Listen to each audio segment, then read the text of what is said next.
South Korean economy is known for its reliable and relatively cheap cars and a wide range of electronics, including highly efficient semiconductors and smartphones. At the same time, there are other key industries that very few people know about.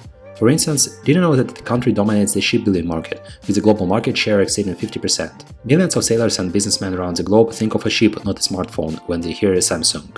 How did it happen? Why did this nation become much more prosperous and influential than its northern neighbor, which uses the same language and had the same culture just 70 years ago?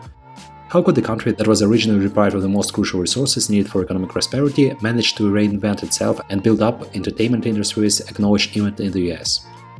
In short, high-tech industries, perfectionism, severe work ethics, and close ties with the US should be considered the main factors. In fact, a few large corporations that started as small, family-owned businesses just a few decades ago now control double-digit percentages of the country's GDP that exceeds $1.5 billion. Hyundai, Samsung, Dow, and LG are the most prominent examples. To demonstrate you how a nation of 50 million can rely on a single product of a single company, I should just mention that more than 10% of South Korea's exports is represented by semiconductors produced by Samsung.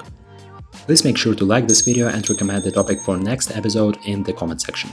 Everyone knows about the Korean War that actually started the toughest phase of the Cold War in 1950. At the same time, the details of the war are not really well known. It is not surprising as the war is often referred to in the English language as the Forgotten War. The scale of the war could not be compared with that of the Second World War and thus drew very little public attention. Korea was divided in two after the Second World War. The Soviet Union controlled the northern part of the peninsula while Americans controlled the southern. Both superpowers armed the regimes they established. At the same time, everyone believed that eventually Korea would unite. North Korea back then had greater resources and had already built up some manufacturing. Thus, the communist country was not too self-reliant when it invaded South Korea. Without the American help that was based on the assumption that any communist regime would launch a chain reaction in the region, the entire Korean peninsula would most likely be communist now. Throughout the war, UN forces, 90% American, confronted the North Korean army and large Chinese forces that supported it. Nevertheless, after the end of the war, that eventually ended in a stalemate and just created a border on the former front line, South Korea received enormous funding by the US that wanted to ensure the nation's security. Just like in Japan several decades earlier, small family businesses that managed to get government contracts grew rapidly.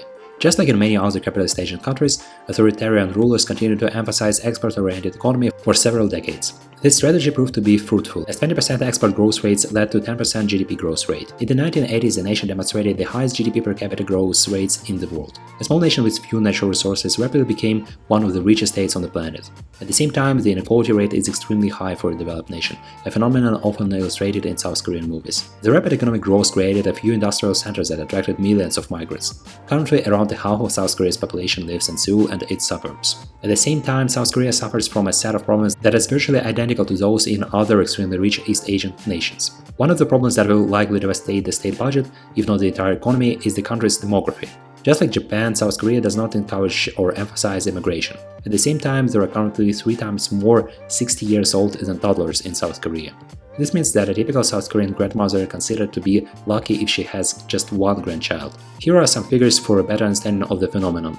In sub-Saharan Africa, a typical grandmother has 20-30 grandchildren. While the younger generation in South Korea now enjoys all the infrastructure and stability that their ancestors built up, they must realize that there will be even fewer working-age people in the future, leading to multiple problems for ensuring numerous social security transfers. Few nations around the globe manage to rapidly develop a tremendous cultural influence from zero level. Moreover, few have an influence on the world popular culture that can rival that of South Korea. This phenomenon is commonly referred to as the Korean wave and includes music, K-pop, TV dramas, K-dramas, and cinema.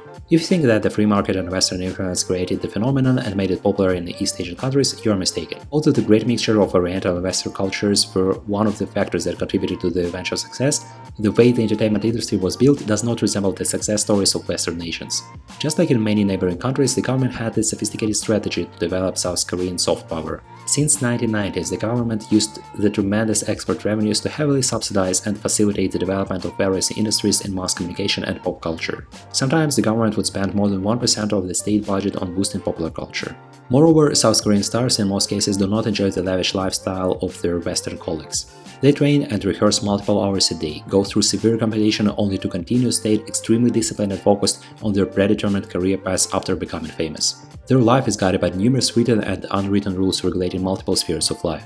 One of the brightest examples is BTS, a South Korean boy band extremely popular worldwide. In 2022, it was announced that all the members of the group will one by one complete their military service. Now think about this. How many Western celebrities who joined the army after getting famous do you know?